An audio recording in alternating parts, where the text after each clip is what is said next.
It's there, it's there, it's there. And he says, where do you get it? I say, you see, you go to the Islamic Propagation Center and you buy one. Now I want to do business with you. No, I'm not here to do business.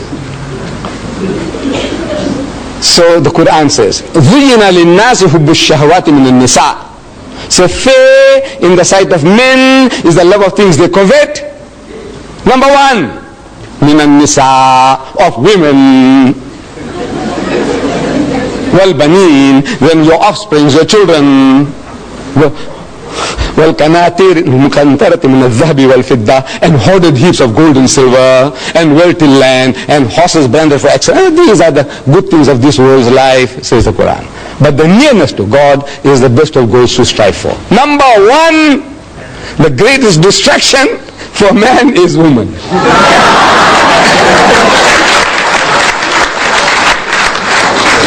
And I'm telling the Westerner, you see, look, as the Westerner, he knows this better than us.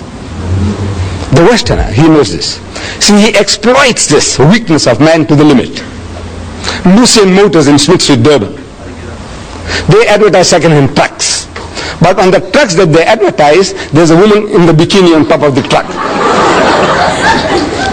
G Knots, they were in Field Street before, they've gone to Notre Dame now. G Knots, they sell farm implements, but on the tractors that they advertise, there's a woman in the bikini on top of the tractor.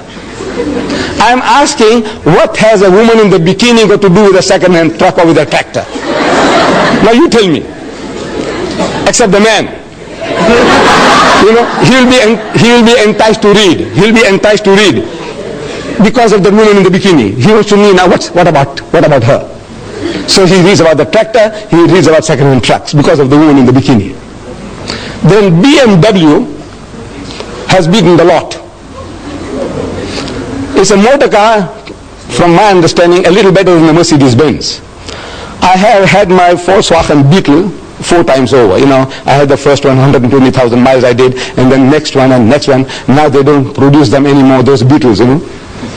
Now I had to buy a Golf. First Golf finished, then I had to buy a second Golf, and I got my second or third one now. I'm still not in the market for a BMW. I don't know about you, Mr. Maharaj, Natal Computer College. So, but I see the advert in our daily news, our local paper. BMW motor car, advertised. A picture of the BMW motor car. In front of the motor car, there's a woman in the skimpiest of bikini, what you call the tanga, you know, the G-string.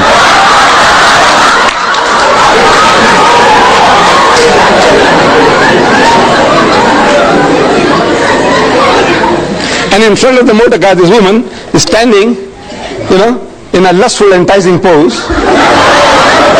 You can almost hear her saying, come on, come on.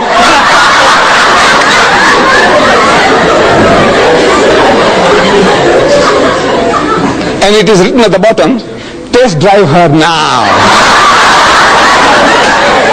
Who? The woman of the car. Who? Now you see what? I said I'm not in the market for it, but I had to read it. I had to read it. You blame me? I'm 73. Sorry, I've taken you off. Things men covet. You see it there. He's ungrateful. The ungrateful rich man. He is ever ungrateful. Leave out one to another. You know, we do some little favors for one another and we expect some kind of gratitude. Fidelity, faithfulness. One of our South African poets, he describes it very beautifully, the ingratitude of man.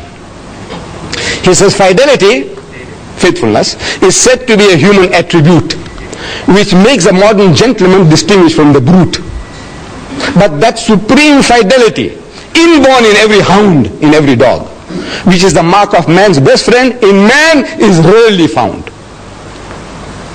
This faithfulness, gratitude, the dog shows it. But mankind in general, the most ungrateful of people, one to another and to our Maker. If you are not grateful to our Creator, what is man to man? What? I give you this book, and I expect you to be, every time you say, Mr. Deedat, thank you very much, you know, for that book.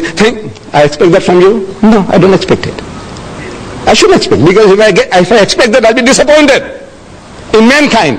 I won't do anybody any good. at any time. Say, look, these are all ungrateful wretches. Let them go to hell. I said, no, that's not my job to send people to hell. I says, no, I must do my best. I don't expect any reward from anybody at any time. He's ungrateful. He is given to hasty deeds. Everything he does in a hurry, and then he regrets afterwards. And on and on and on. What do you want to know? You want to know about Jesus, open J. Everything about Jesus. You want to know about Moses, everything about Moses. You want to know about marriage in Islam, under M. You want to know about divorce in Islam, under D. What do you want to know? Everything on your fingertips. Now this book is yours. There's no bluff. You see, the only thing you have to do is collect these cards. These cards will be given out to you at the end of the talk. Each and every one is entitled to have a card. Only one, please. This card, you take it to 124 Queen Street, opposite the mosque in Queen Street. There's our Islamic television there in the window. Next door there's our shop there, also Islamic Vision, 124, 126, the address is given here. You go and present this, that's all. You give this card and they give you a book, this encyclopedia of 2,000 pages. How much? How much? Free. The only thing you have to do is take this little amount of trouble to go and give the card to get your book. Give your card, get your book.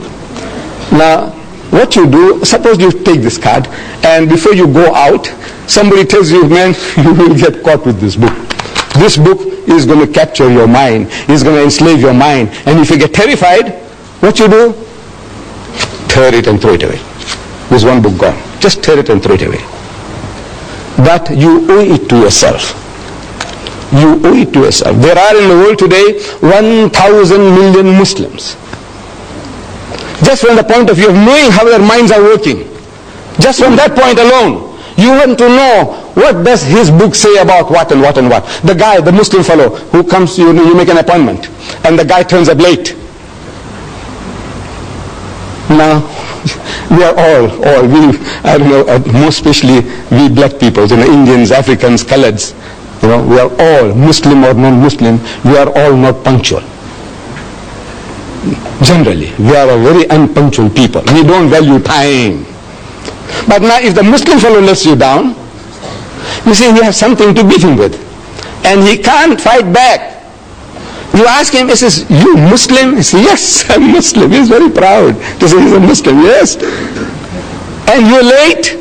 He said, well, I said, wait. You are going through a special training of punctuality. Once a year for 30 days, you are so punctual to the second, to the minute. In your fasting month, you fast? He said, yes. You fast? He said, yes. When you break your fast, when do you break your fast? Certain fixed time, right? He said, right. And you wait with the watch on your hands. Or in the mosque you wait for the muazzin to give the azan. Allah, immediately you break your fast. Right?